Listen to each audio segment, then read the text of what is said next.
Good evening, everyone. We are so appreciative that you are here for our Slichot service tonight. We're recording from a variety of different places, from both in the sanctuary and in my office and where Rabbi Klaas is located. And so we have a variety of different things happening this evening. And so recognizing that we're in a lot of different places and all online tonight, as even our best laid plans, we're trying to be as careful as possible to make sure that our clergy team and our staff are as healthy as possible heading into the high holidays, and that you are too. So we begin Slichot. You know, in the month of Elul, we sound the shofar each and every morning.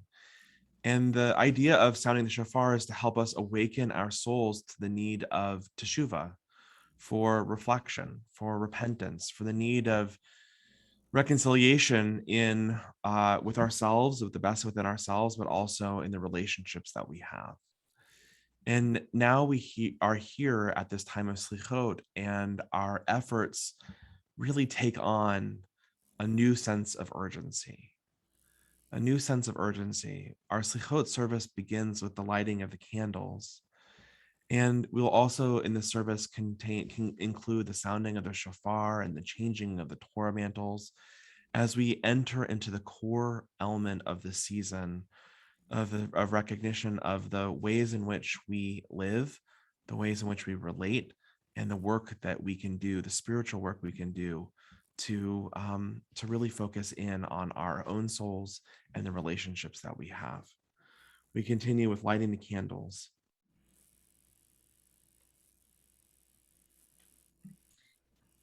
Candles and spices, for these my soul hopes and waits. And if you would, a sweet cup of wine for Havdalah. Angels above, make way, clear a path for my troubled soul. Open for me the gates. With yearning heart, I lift my eyes to the one who meets my needs by day and by night. Grant me my measure from your treasury of goodness. For your love never ends, your devotion is boundless. Renew my joy, my bread, my delight. Remove my sorrow, pain, and despair. Behold, the 6 days of work, the days of creation always return anew. So too let goodness and peace return with them, each day renewed.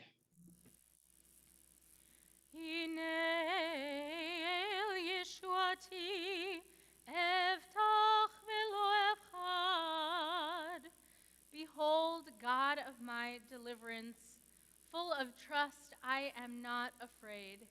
For Adonai is my strength and the song of my salvation, now and always. La Yehudim haytaora, v'simcha v'sason, v'kar kein tielanu. As our ancestors knew light and gladness, honor and joy, may we, their descendants, know them as well.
Mavdil ben kodesh lechol, Chatoteinu yimchol, Zar'enu v'chaspeinu yarbek hachol, V'chakochavim balayla.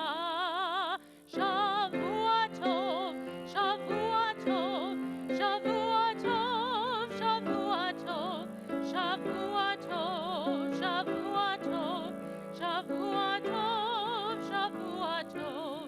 A good week, a week of peace. May gladness reign and joy increase. A good week, a week of peace. May gladness reign and joy increase. Eliyahu Hanavi, Eliyahu Hatishbi, Eliyahu, Eliyahu, Eliyahu Hagiladi. Bimhera veyamenu, Yavo Eleinu, Imashiach ben David, Imashiach ben David, Eliyahu Hanavi, Eliyahu Hatishbi, Eliyahu, Eliyahu, Eliyahu Hagiladi.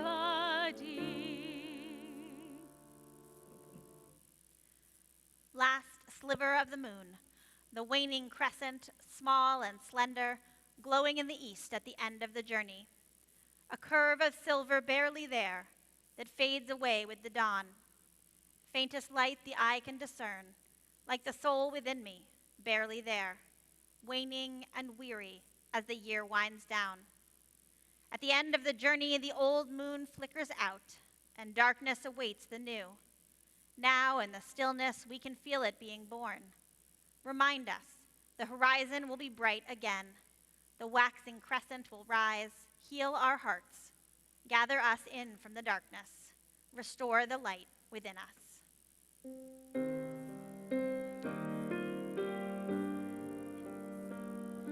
Create a pure heart in me, O God. Create a pure heart in me. Create a pure heart in me, O God. Create a pure heart in me, and renew a true soul within me, and renew a true soul within, and renew a true soul within me, and renew a true soul within.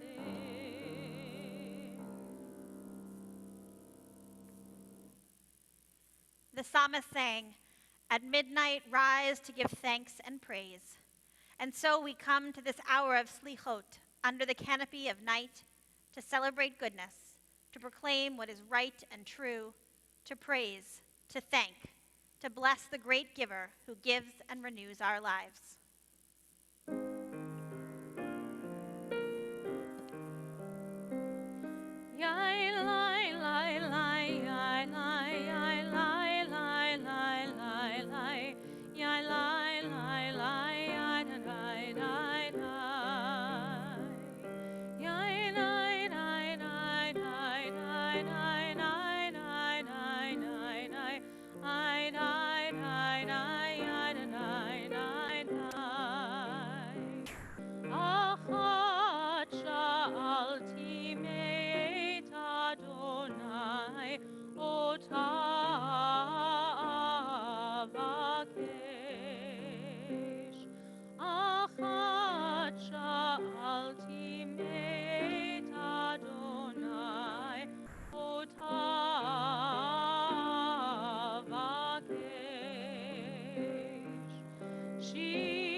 in Yavo Ezri, ne ayin Yavo Ezri, Ezri me'im Adonai, Ose shamayim va'aretz, Ezri me'im Adonai, Ose shamayim va'aretz. Ein, ein, ein, ein, ein, ein, ein, ein, ein, ein, ein, ein, ein, ein, ein, ein,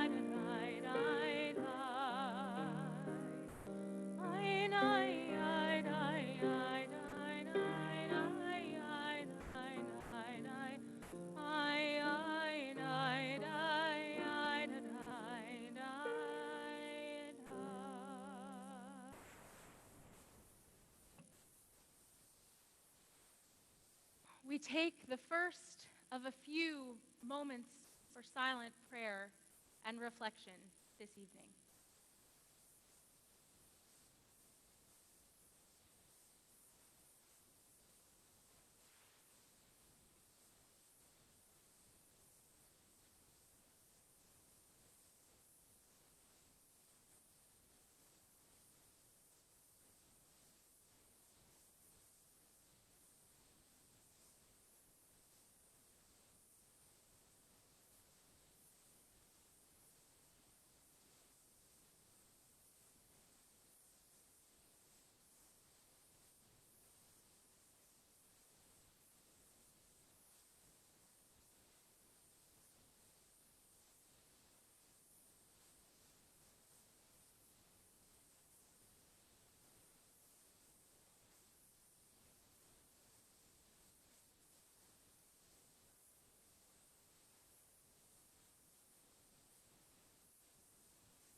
So much of the High Holy Day time is looking inward, changes that we can't see but only can work on and know that are happening inside of us.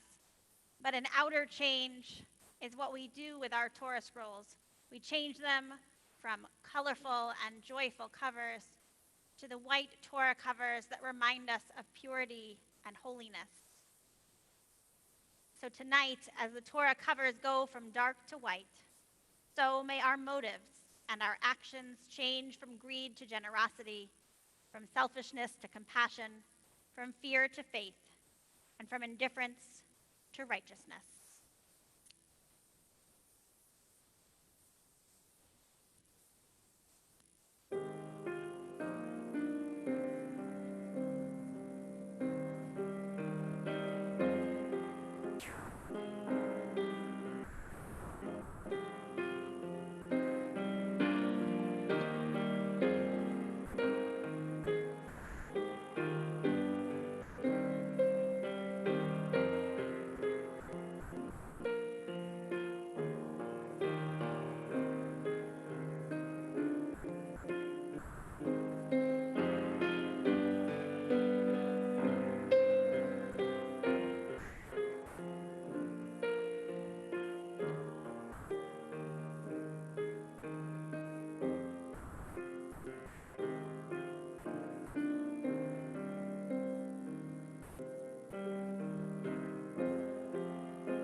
Create a pure heart in me, O God. Create a pure heart in me, and renew a true soul within me, and renew a true soul within, and renew a true soul within me, and renew a true soul within. Create a pure heart in me, O God. Create a pure heart in me. Create a pure heart in me, O God. Create a pure heart in me, and renew a true soul within me, and renew a true soul within, and renew a true soul within me, and renew a true soul within.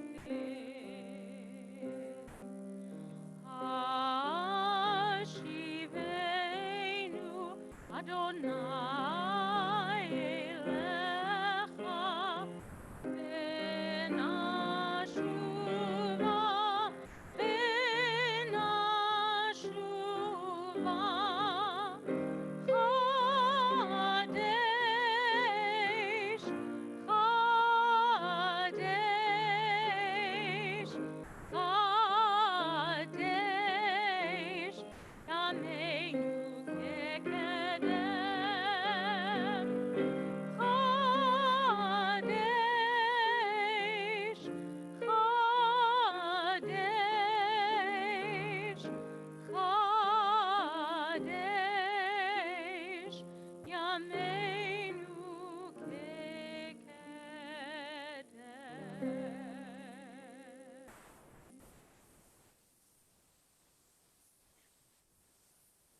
Thank you. This evening, we're going to have an opportunity. And if you saw me in two places, is because I was in fact in two places, running between my office and of course the sanctuary to change the Torah mantles, particularly that top Torah, which is always so high up there.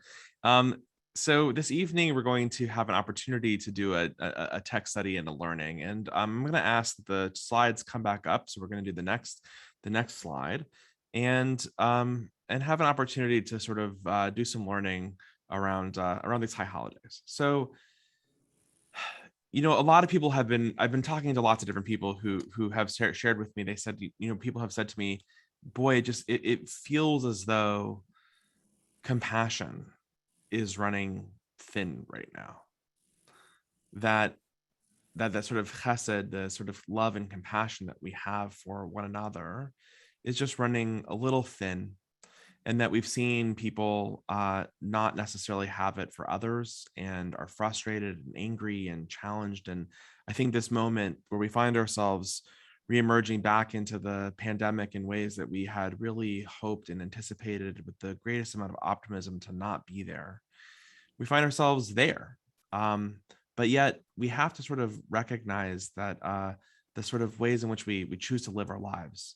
And Slichot calls us to do this season of return to the land of our souls, the season of return to the sort of best of who we are and what we can be. So let's explore a little about this idea of chesed, which is important regardless of whether or not there's a pandemic going on. We'll do the next slide.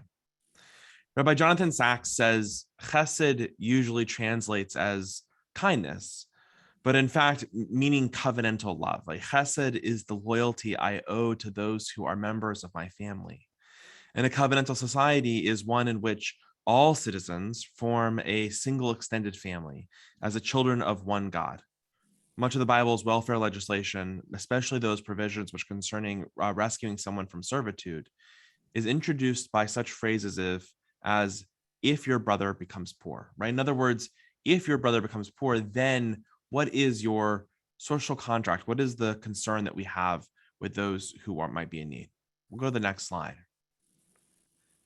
He continues in his book, A Letter to the Scroll. In the scroll, chesed represents the idea that a gracious social order can never be constructed on the basis of rights and obligations alone.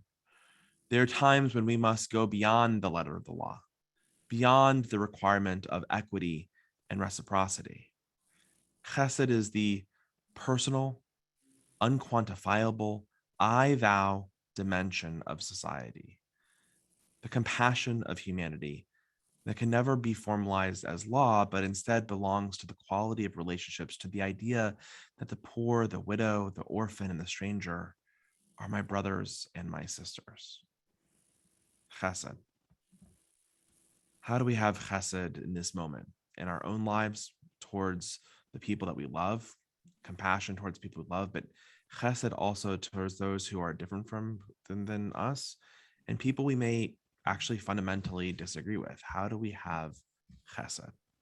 We'll go to the next slide.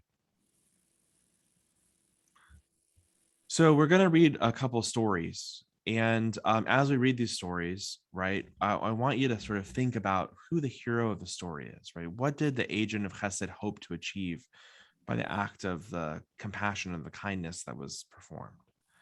I mean, how do you think the recipient of the act of chesed felt at the end of the story? And according to the story, and this is perhaps the most important part, how would you define chesed? We'll go to the first story. This is, and maybe even higher, adapted by Y.L. Peretz. Every Friday morning before dawn, the Rebbe of Nemirov would disappear. He could be found in none of the town's synagogues or houses of study. The doors of his house were open, but he was not there. Once a Lithuanian scholar came to Nemirov, and puzzled by the Rebbe's disappearance, he asked his followers, "Where is he? Where is the Rebbe?" They replied, "Where else but in heaven the people in the town need peace and sustenance and health." In other words, the Rebbe, who's this sort of almost intermediary figure, this exalted exalted leader, right? The Rebbe is They said he's actually in heaven, right? Because pleading on the people's behalf for peace and sustenance and health. The Rebbe is a holy man, and therefore he is surely in heaven pleading for our cause. The Lithuanian determined to find out for himself. So one Thursday night, he hid himself in the Rebbe's house, and the next morning before dawn, he heard the Rebbe weep and sigh. And then he saw him go to the cupboard and take out a parcel of clothes and begin to put them on.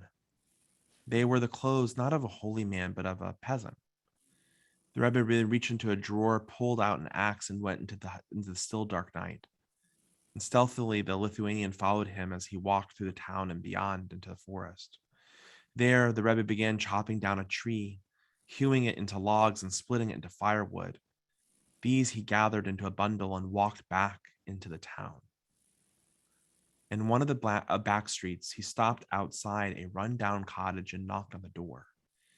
An old woman, poor and ill, opened the door. "Who are you?" she said. "I am Vasily," the Rebbe replied. "I have wood to sell very cheap, next to nothing." "But I have no money," replied the woman. "I will give it to you on credit," he said. "How will I ever be able to pay you?" she said. I trust you, and do not trust God. He will find a way of seeing that I am repaid." "But who will light the fire? I'm too ill," she said. "I will light the fire," the Rebbe replied. And he did so, reciting under his breath the morning prayers. And then he returned home. The Lithuanian scholar, seeing this, stayed on in the town and became one of the Rebbe's disciples. And after that day, when he heard the people of the town tell visitors that the Rebbe ascended to heaven, he no longer laughed, but added, "And maybe even higher." So we go back to the questions, right? Who the hero of the story is, and what did the agent of the chesed hope to achieve by the act of chesed performed, and perhaps also, what do you think the recipient of the story, recipient of chesed, might have felt? But most importantly, the question that I want to actually get to is, according to the story, how would we define chesed? How would we define this act of compassion? We have a lot of people joining on Zoom tonight, and I want to invite you, if you're willing to or able to sort of unmute yourself, and maybe we can share some answers to that. According to the story, how would we define chesed for ourselves? Robin? Oh, I wasn't planning to You speak. didn't plan on unmuting yourself. I thought that was I just did, just in case, because I'm used to doing that from Torah study, but I need to think about this. I mean, to some degree, I think it's the act that you do simply as a pure act of compassion without expectation of recompense. Yeah. Just trying to be compassionate for the sake of compassion, with no sort of sense of what you're going to get out of it. Great, Robin, that's great. Sarah, had you unmuted too on purpose? Yeah, also because there is no acknowledgement. It's the highest act of giving, is to give anonymously. Yeah. Right. The rabbi defines himself and describes himself as Vasily, right? Mm-hmm. And a total, that's by the way, the name that I use when I don't want people to know who I am. I'm kidding, of course, but here we have this sort of act that's just without sort of a sense of being able to be paid for that. All right. Anyone else want to say anything? All right, well, let's continue on and delve a little further into chesed for a sec. This is from Stephen Carter, The Kindness of a Stranger, and is in the book Civility. In 1966, an 11-year-old Black boy moved with his parents and family to a white neighborhood in Washington. Sitting with his two brothers and two sisters on the front step of the house, he waited to see how they would be greeted. They were not. Passers-by turned to look at them, but no one gave them a smile or even a glance of recognition. All the fearful stories he had heard about how whites treated Blacks seemed to be coming true.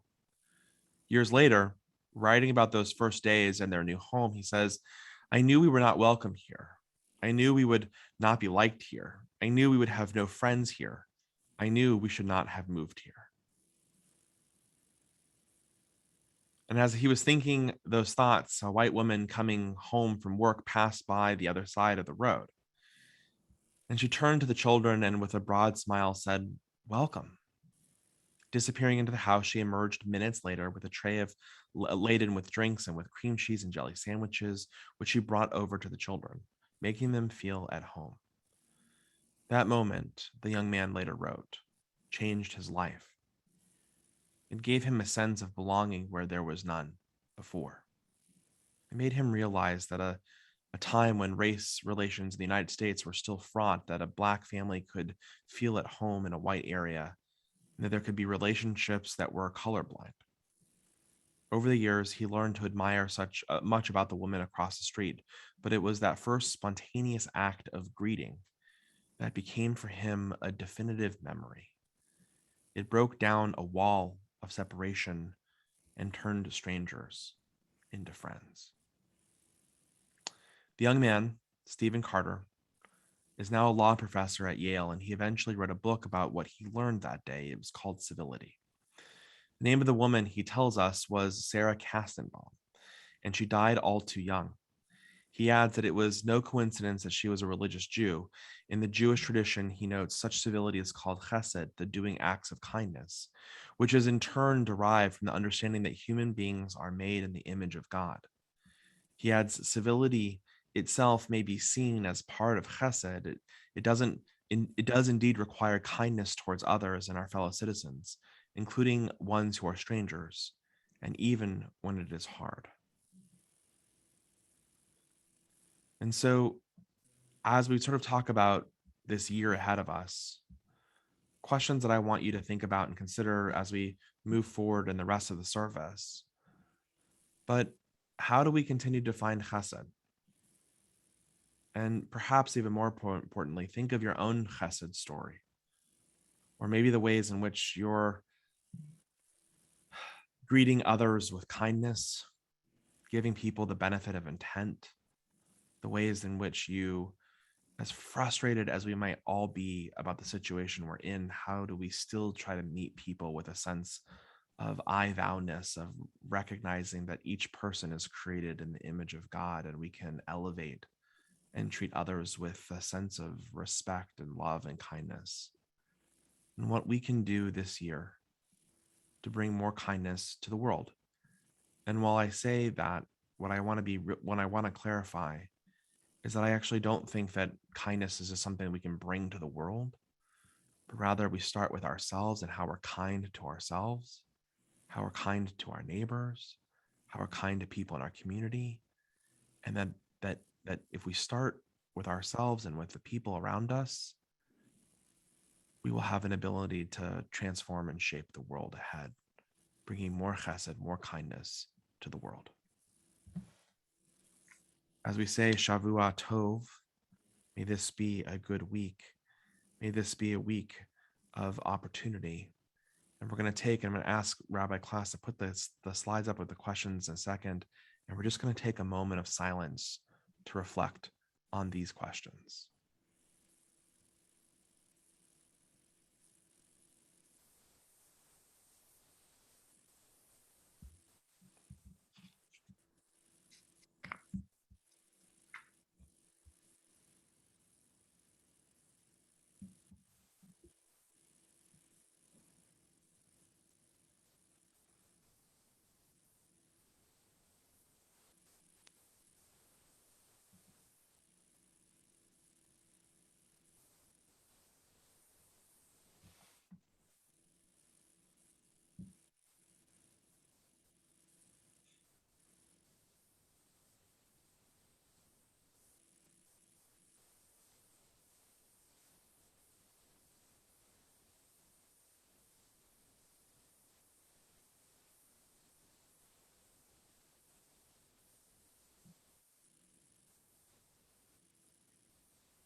we invite you to rise for Avinu Malkeinu.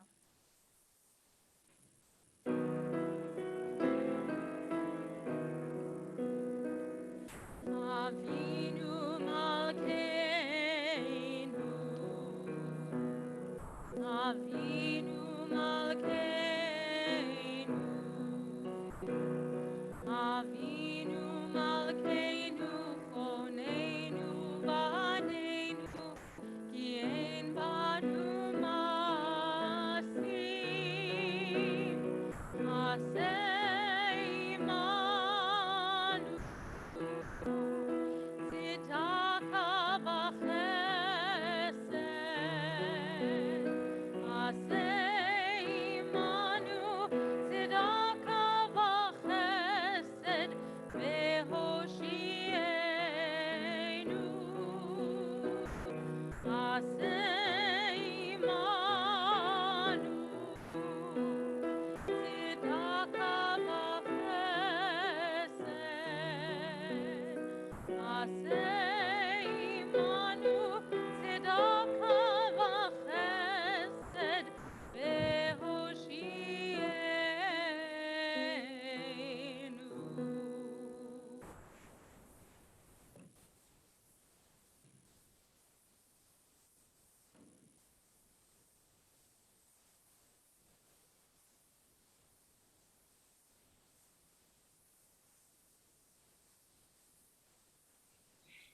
In a moment, we will begin vidui. And this is the first vidui of many viduis we do over the course of the High Holy Day season. And it's always a little jarring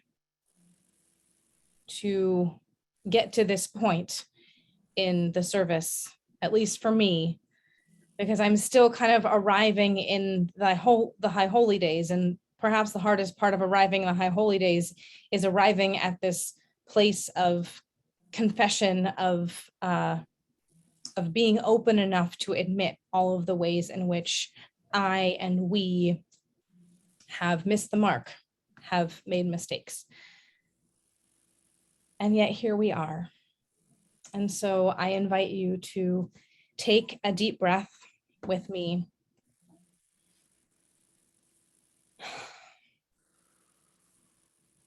To allow yourself to open just a little bit more and to begin to remember all of the things that you and we need to say out loud to God, to ourselves, and to each other in order to enter this year fully.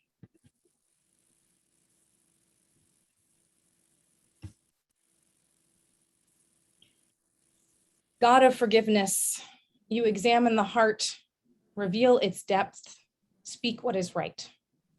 Majestic in wonders, ancient source of comfort, you recall our ancestors' covenant, seek out our innermost being. Soul of goodness, you bestow goodness and know all mysteries. Arrayed in righteousness, you overcome sin.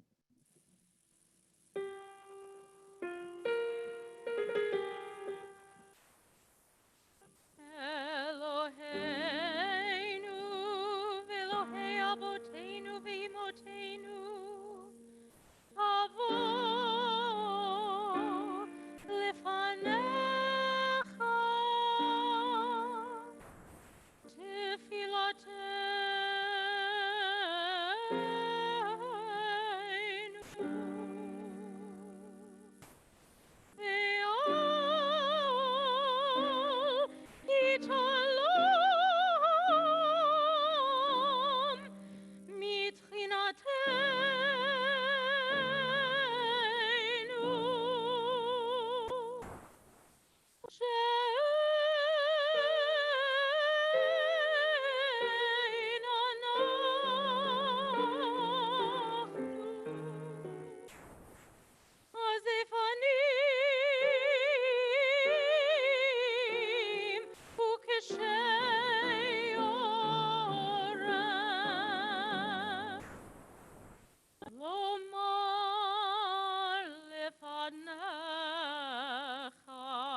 Eloheinu v'Elokei Avoteinu tzadikim anachnu v'lo chatanu Ava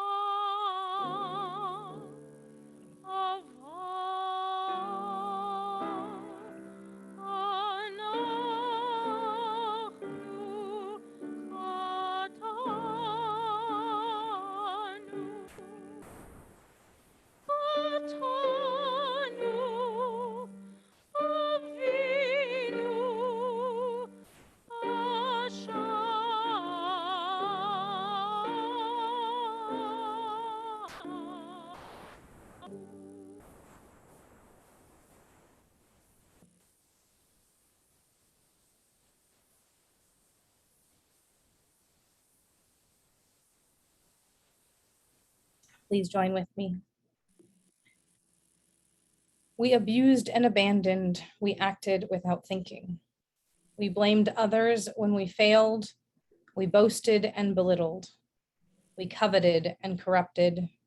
We coerced the weak to do our will. We drove away those we love with silence. We deceived and denied. We enticed and enslaved.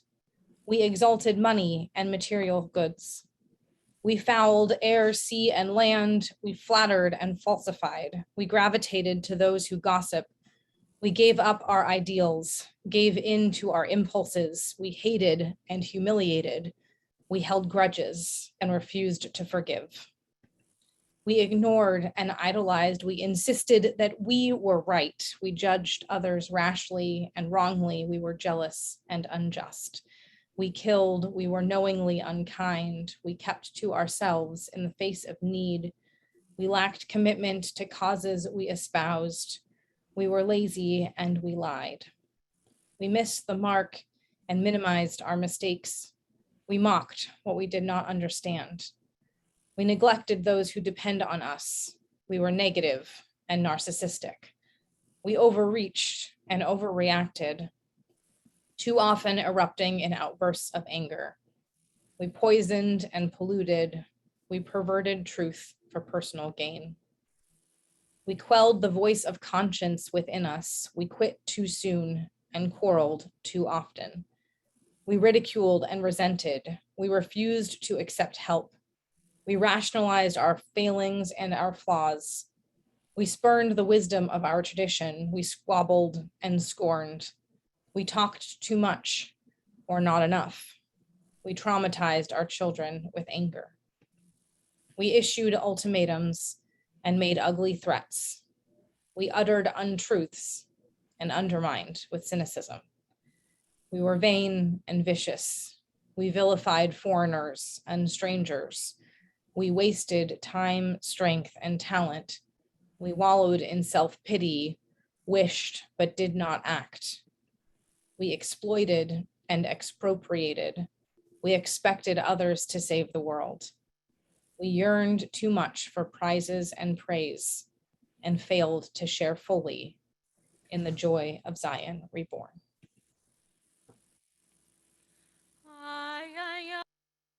Oh, shoot.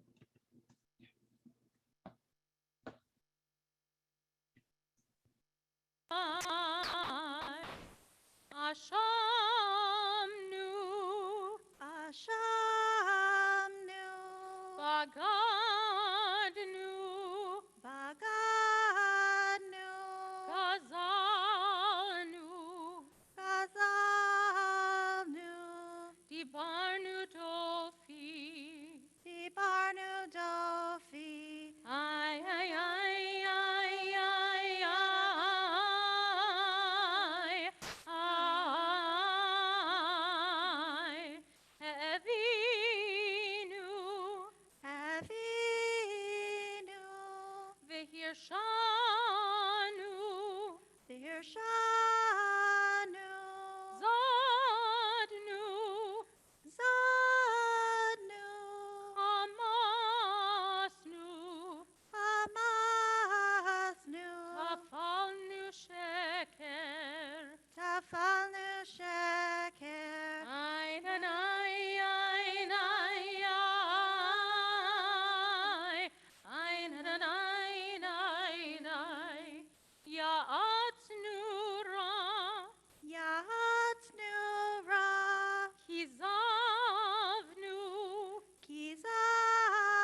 From the place where we are right, flowers will never grow in the spring.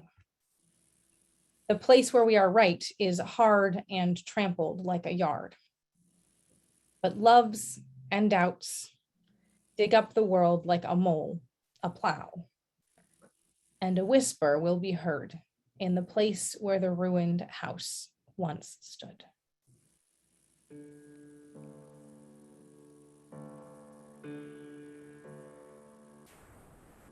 Adonai, Adonai,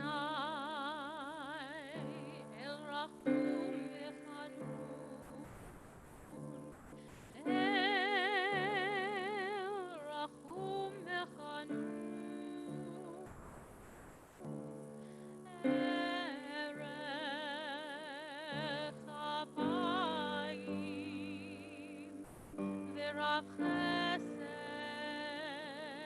Ve'emet.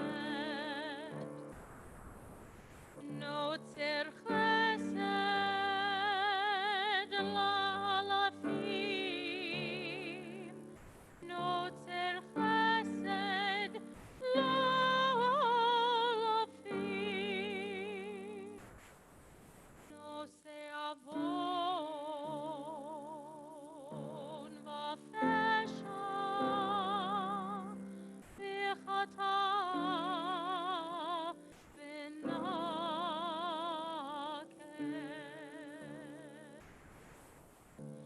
Adonai, Adonai,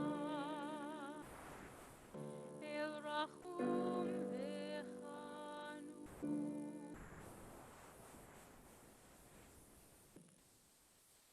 Hear our call, Adonai, our God.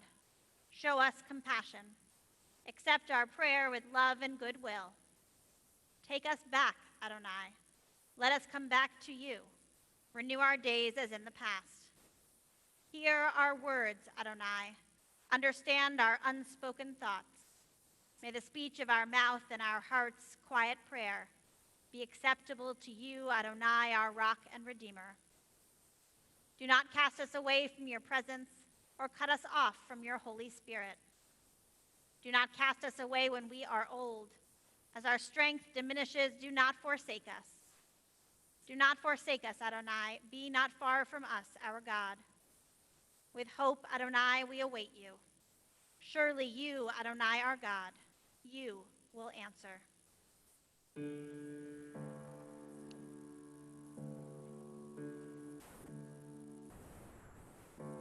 Adonai, Adonai,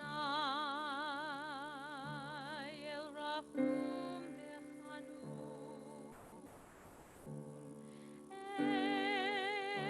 El Rachum V'Chanun, Erech Apayim, V'Rav Chesed Ve'emet. Notzer chesed la'alafim. Notzer chesed la'alafim.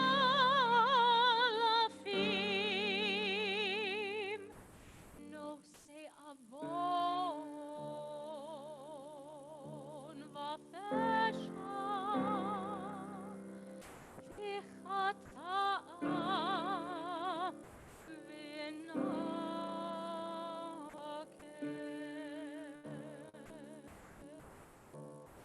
Adonai, Adonai, El Rachum V'Chanun.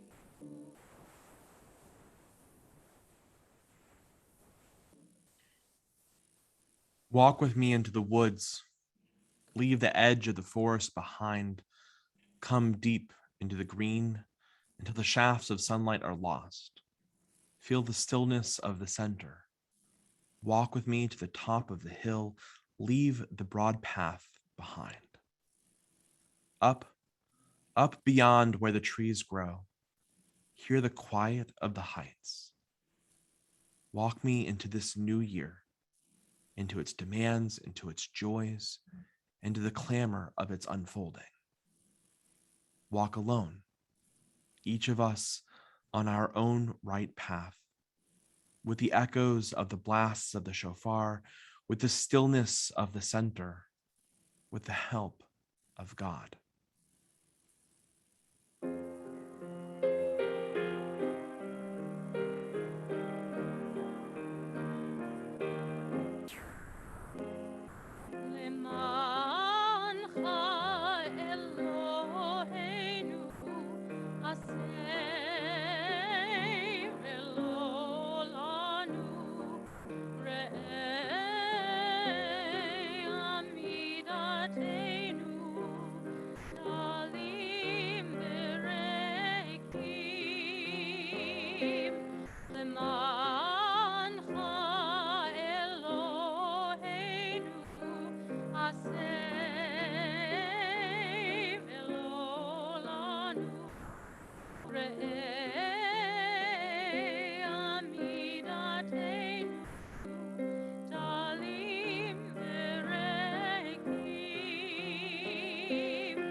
We take this last moment for silence as we head into the new year. This last moment of silence as we think about the kind of chesed, the kind of compassion that we want to bring, the 13 attributes that we just heard, 13 attributes that remind us about that God acted with compassion and kindness, God acted with love, and so too can we. So we take this last moment of silence to just prepare ourselves to hear the sound of the shofar, to hear that call, to hear the cry, and know that it contains a poignant message, a strong, full note, a sound of wholeness, so that in our lives, so in this new year, we can have confidence, ready to take on the world.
Vikia.